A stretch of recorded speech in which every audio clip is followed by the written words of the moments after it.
Houthi के इंतकाम की हो चुकी है शुरुआत। अब इजराइल में गिरेंगी लाशें ही लाशें।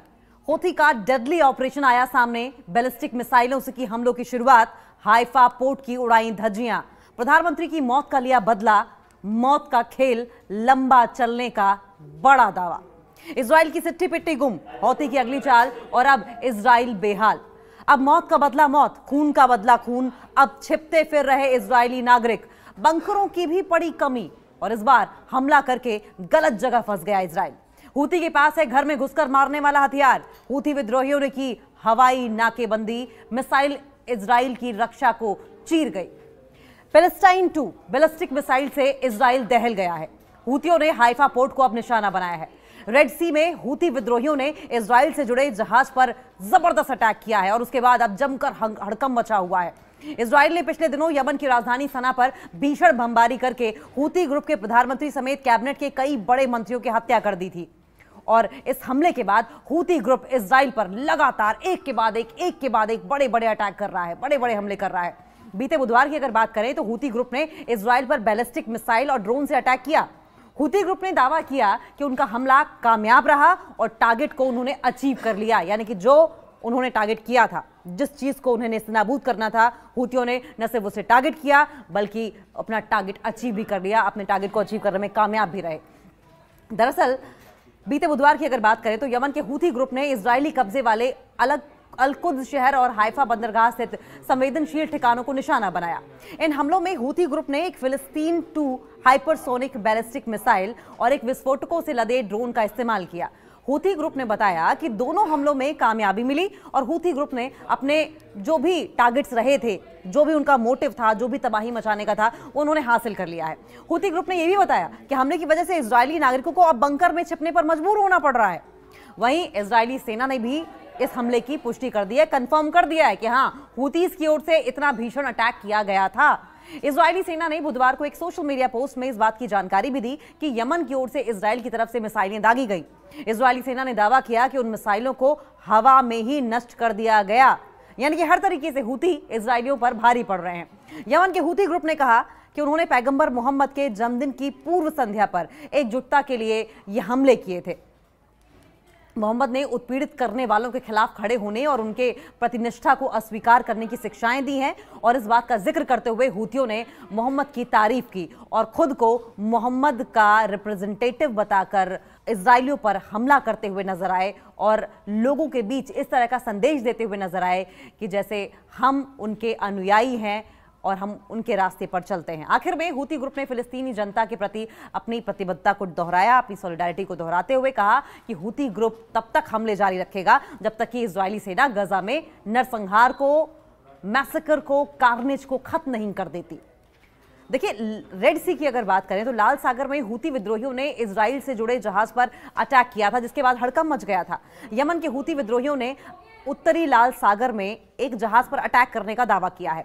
हूथी सैन्य प्रवक्ता याह्या सरिया ने अपने बयान में कहा कि उनकी ड्रोन और मिसाइल यूनिट ने सशक्त ऑपरेशन के तहत MSC-AB नामक जहाज को निशाना बनाया था।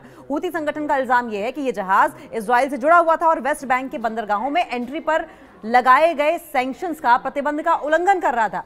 देखिए, प्रवक्ता जो दावा कर रहे हैं उसके मुताबिक इस हमले में 2 ड्रोन और एक क्रूज मिसाइल का इस्तेमाल किया गया। उन्होंने दावा किया कि जहाज को सीधे तौर पर निशाना बनाया गया है और हमला पूरी तरीके से सफल रहा है।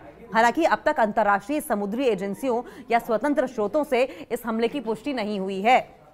याह्या सरिया ने यह भी कहा कि हूथी वालों ने इजराइल के कई इंपॉर्टेंट मिलिट्री बेसिस पर, कई अहम ठिकानों पर अलग अलग ड्रोन से हमले किए। उनके अनुसार सामद 4 ड्रोन का इस्तेमाल करते हुए टेल अवीव में इजरायली जनरल स्टाफ हेडक्वार्टर्स को भी टारगेट किया गया और इसके अलावा Hadera power station, Ben Gurion airport और अशदोद पोर्ट पर भी बड़े बड़े अटैक्स किए गए। तो कुल मिलाकर अगर देखा जाए तो ये हूथीज का चौथा बड़ा अटैक होगा जब से उनके प्रधानमंत्री को मौत के घाट उतार दिया गया है। प्रधानमंत्री के साथ साथ मंत्रिमंडल को पूरी तरीके से खत्म कर दिया गया, हत्या कर दी गई। हूथी प्रवक्ता ने दावा किया कि ईश्वर की कृपा से सभी लक्ष्यों पर हमले सफल रहे हैं। तो यह हमला ऐसे समय में हुआ है जब बीते ही हफ्ते अगर 28 अगस्त की बात करें तो इजराइल ने यमन की राजधानी सना पर बड़ा एयर स्ट्राइक भी किया था।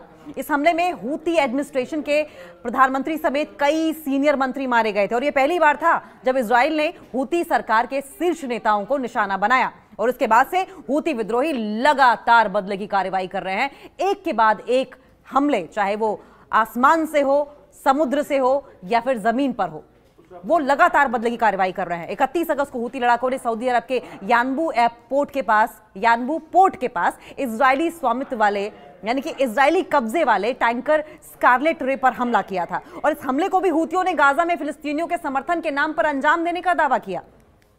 देखिए, हूती बार बार कह रहे हैं कि हम खून का बदला खून से लेंगे, हमले का बदला हमले से लेंगे। इजरायली एयर स्ट्राइक में पीएम और मंत्रियों की मौत से हूती भड़के हुए हैं और अब जवाबी हमले की कसम खाई है, इजराइल को खत्म करने की कसम खाई है। यमन के हूती विद्रोहियों और इजराइल के बीच लड़ाई तेज हो सकती है, जो कि हम दिन पर दिन देख भी रहे हैं। अपने प्रधानमंत्री और कई सीनियर अधिकारियों की इजरायली हमलों में मौत के बाद हूतियों ने इसका बदला लेने की कसम खाई है। यमन में हूती विद्रोहियों द्वारा पहले तो यूएन के, संयुक्त राष्ट्र के 11 अधिकारियों की गिरफ्तारी की गई। पहले रेड की गई इन ऑफिसर्स में और उसके बाद गिरफ्तारी की गई। हूतियों का दावा यह है कि ये यूएन ऑफिसर जो थे वे वहां पर जासूसी करने के लिए मौजूद थे और जब से इन 11 यूनाइटेड नेशंस ऑफिसर्स की गिरफ्तारी की है हूतियों ने, उसके बाद से अंतर्राष्ट्रीय समुदाय इस वक्त सख्ते में है। इंटरनेशनल कम्युनिटी इस वक्त चौंकी हुई है। ये जो इंसिडेंट था, ये यमन में चल रहे सिविल वॉर या गृह युद्ध और अंतर्राष्ट्रीय शांति के जो प्रयास थे, इस लिहाज से बहुत इंपॉर्टेंट है, क्योंकि लगातार इंटरनेशनल पीस की बात की जाती रही है। लेकिन अगर इस तरह की यूएन मेंबर्स के गिरफ्तारी की घटनाएं हूतियों द्वारा सामने आती है तो जाहिर है ये सोचने का विषय जरूर है। यमन के हूती विद्रोहियों ने ताजा दमन अभियान की अगर बात करें तो कम से कम 11 संयुक्त राष्ट्र कर्मियों को गिरफ्तार किया।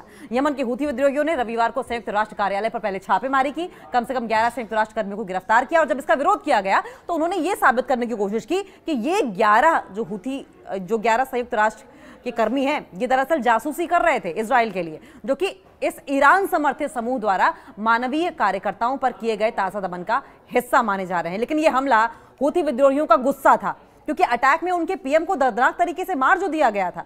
इजराइल की सेना ने यमन के सना शहर में हूती विद्रोहियों पर हमला किया, जिसमें हूती सरकार के प्रधानमंत्री समेत कई कैबिनेट मंत्री मारे गए और उसके बाद से हम देख रहे हैं कि किस तरीके से सड़कों पर हूती विद्रोहियों द्वारा एक के बाद एक कई हमलों को अंजाम दिया जा रहा है। कई ऐसे लोगों की गिरफ्तारियां की गई हैं जो कथित तौर पर इजराइल की तरफ से यमन में जासूसी का या तो काम कर रहे थे या तो उनके इशारे पर किसी बड़े हमले या किसी बड़े साजिश को अंजाम देने की फिराक में थे।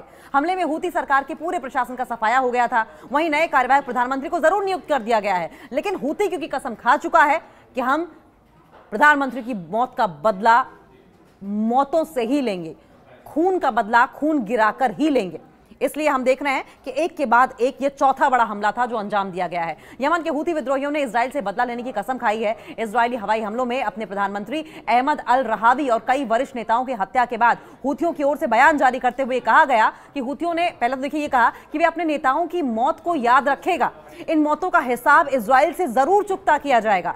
टेलीग्राम पर प्रसारित एक संदेश में हूतियों की समूह की सर्वोच्च राजनीतिक परिषद, जो सबसे टॉप पॉलिटिकल काउंसिल है, टॉप लीडरशिप काउंसिल है, उसके प्रमुख हैं मेहदी अल मशात ने कहा कि हम अल्लाह, यमनी लोगों और शहीदों के परिवारों से वादा करते हैं कि इजराइल से बदला लेंगे। मशात ने कहा कि इजराइल में अब कोई सुरक्षित नहीं है और ऐसे में वहां काम कर रही विदेशी कंपनियां देर होने से पहले ही इजराइल छोड़ दें, नहीं तो उन्हें नेस्तनाबूद कर दिया जाएगा, इस दुनिया से विदा दे दी जाएगी, उन्हें खत्म कर दिया जाएगा, उनके परिवार को खत्म कर दिया जाएगा, उनकी आने वाली पीढ़ियों को खत्म कर दिया जाएगा।